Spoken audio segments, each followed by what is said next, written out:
Your comment on that, yes, unang-una, magpapasalamat ako at gi-admit niya na totoong merong blank item sa BICAM committee report. Sinabi niya yon.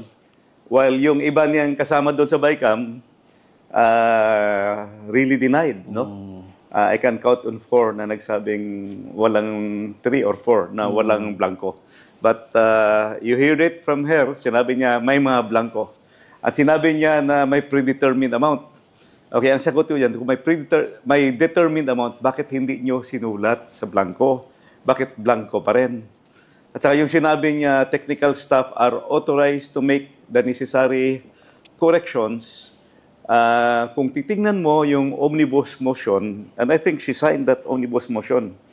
Omnibus motion is very clear that the technical staff are allowed to make corrections in cases of grammatical, typographical, and printing errors.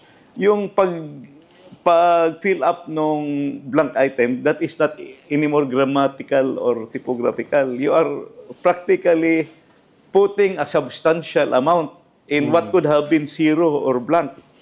Kung blank yung BICAM report mo, tama yung sabi ni Speaker Bibot na pagdating mo sa enroll bill, blank din yan.